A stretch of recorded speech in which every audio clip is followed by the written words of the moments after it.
ఇది చంద్రబాబు నాయుడు ముఖ్యమంత్రి ఉన్నప్పుడు బీపీఎల్ అనే కంపెనీకి 1200 ఎకరాలు రామగుండం మండలంలో బ్రాహ్మణపల్లి, మల్యాలపల్లి, కుందన్పల్లి, రాయదండి ఇటువంటి ఈ ఊర్లో అన్నిటికీ కలిసి 1200 ఎకరాలు భూసేకరణ చేసి వాళ్ళకు 16,000 నుంచి 45,000 వరకు ఇచ్చిండ్రు ఎకరాన.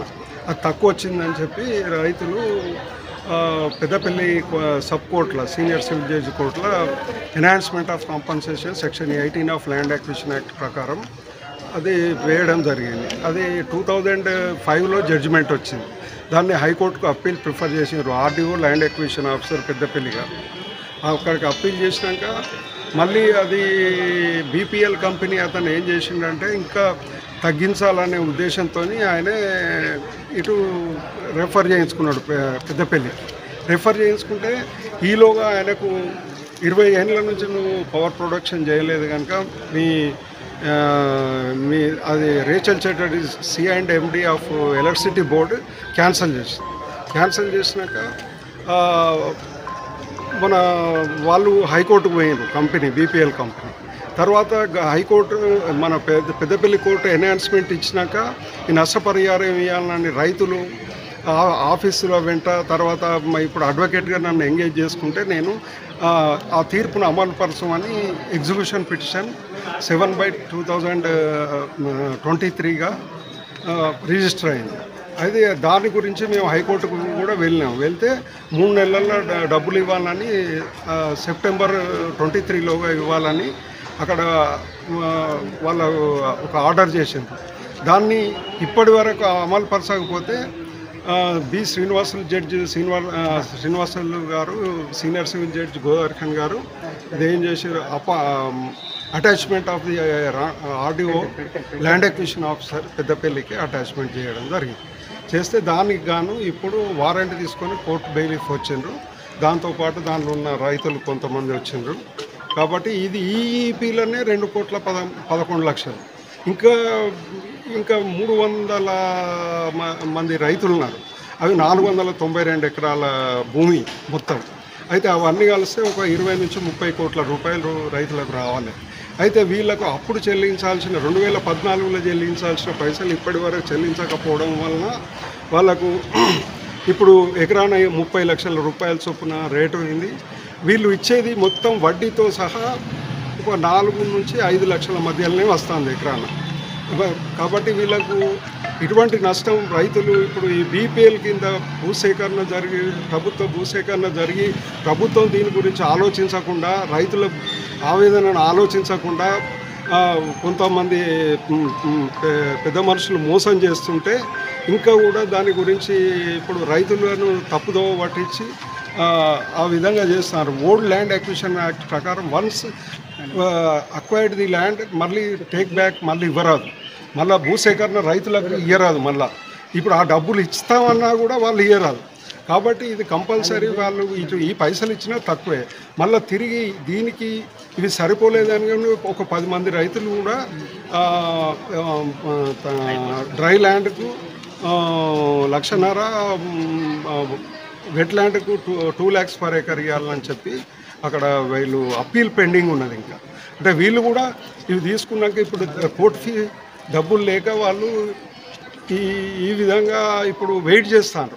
అయితే డిలే అది 3 నెలలు తీర్పు వచ్చిన 3 నెలల్లో అంటే 2014లో తీర్పు వచ్చినాక 3 నెలల్లో చేయాల్సింది ఇప్పుడు ఎన్ని సంవత్సరాలు 10 సంవత్సరాలు గడిచిపోయింది.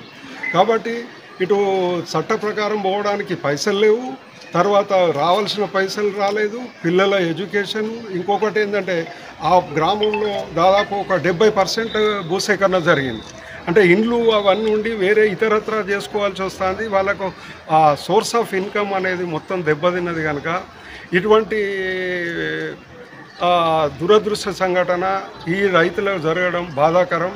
ప్రభుత్వం ఇప్పటికైనా కూడా రాజకీయ నాయకులైనా కూడా ప్రభుత్వం వాళ్ళు సీరియస్గా ఆలోచించి గతంలో అదే విధంగా మల్లేలపల్లి, కుందన్పల్లిలో కూడా మేము ఇటువంటి అటాచ్మెంట్లు జిల్లా కలెక్టర్ ఆఫీసు, ఆర్డీఓ ఆఫీసు కూడా అటాచ్మెంట్ చేయడం జరిగింది. దానిలో ఒక 7-8 కోట్ల రూపాయలు జమ చేయడం జరిగింది. కానీ అదే మళ్ళీ పక్కపుంటే వీళ్ళు బ్రాహ్మణపల్లి గ్రామస్తులకు ఇంతవరకు ఆ గ్రామంలో ఒక 10 మందికి ఒక సపోజ్ 10 లక్షలకు ఈపీ వేస్తే, ఎగ్జిక్యూషన్ పిటిషన్ వేస్తే ఒక కొంత అమౌంట్ లేట్గా రావడం జరిగింది. కాబట్టి ఇది రెండో ఎగ్జిక్యూషన్ పిటిషన్ ఈ తీర్పు అమలు పరచడానికి. కాబట్టి ఇంకా ఉన్నాయి, మేము కూడా వేసినాయి. ఇంకొక లీగల్ యాక్ట్ ఏంటంటే చనిపోయిన వాళ్ళ వారసులకు వారసత్వ సర్టిఫికేట్ పెట్టాలి అనేది ఒక కొత్తగా కోర్టు, హైదరాబాద్ కోర్టు తీర్పు చెప్పింది.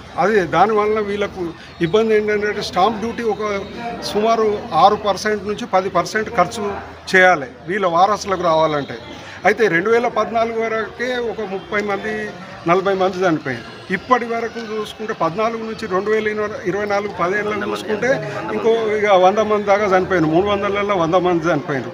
కాబట్టి వీళ్ళ బాధలు ఎవరికి చెప్పినా తక్కువే. ఇప్పుడు నేను కూడా ఒక అడ్వకేట్గా వాళ్ళ దృష్టిలో వీళ్ళు మొదలు అడ్వకేట్కి ఇచ్చినప్పుడు ఫీజు ఇచ్చిండ్రు, అన్ని ఇచ్చిండ్రు, వాళ్ళకు పని చేయకపోతే వీళ్ళందరూ నన్ను ప్రాధేయపడితే నేను పక్క ఊరు మల్యాలపల్లి కుందనపల్లిలో చేసి డిపాజిట్ చేయించిన కనుక వీళ్ళు నన్ను అప్రోచ్ కావడం జరిగింది.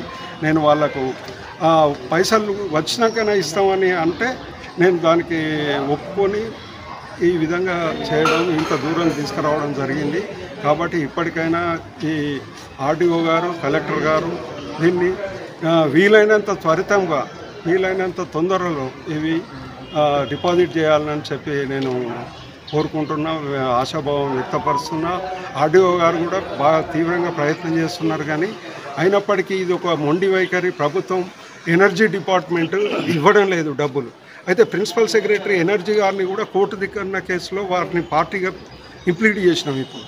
కాబట్టి ఇవన్నీ ఎన్ని ప్రయత్నాలు జరగాలనో అన్నీ జరుగుతున్నాయి. దానికి మనం ఊహించనంత డబ్బు ఖర్చు అవుతుంది. ఆ డబ్బును కూడా ఇప్పుడు రైతులు అవన్నీ గ్రహిస్తున్నారు. మరి ఇప్పుడు వాళ్ళు కూడా ఇక ఆ బాధ వాళ్ళకు అసలు ఈ డబ్బులు వస్తాయా, ప్రభుత్వం డిపాజిట్ చేస్తుందా అనే ప్రశ్న వాళ్ళే ప్రశ్నించుకుంటాను. కానీ అటువంటిది తప్పకుండా వస్తుందని చెప్పి నేను హామీ ఇస్తూ ఇప్పుడు ఈ తొందరలోనే వీళ్ళకైతే తప్పకుండా ఈ ఎగ్జిక్యూషన్ పిటిషన్ నంబర్ 7/2024లో వస్తాయని చెప్పి 23లో వస్తాయని నేను ఖచ్చితంగా చెప్తున్నా.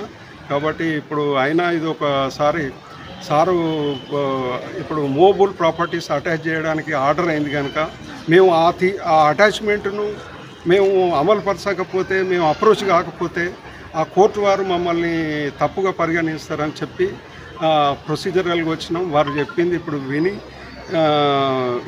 అండర్టేకింగ్ కానీ ఇంకేదన్నా అట్లా తీసుకుంటాం. ఒకవేళ లేకపోతే విధి లేక మూవబుల్ ప్రాపర్టీస్ అటాచ్ చేస్తామని చెప్పి ఈ సందర్భంగా మీకు తెలియజేస్తాం.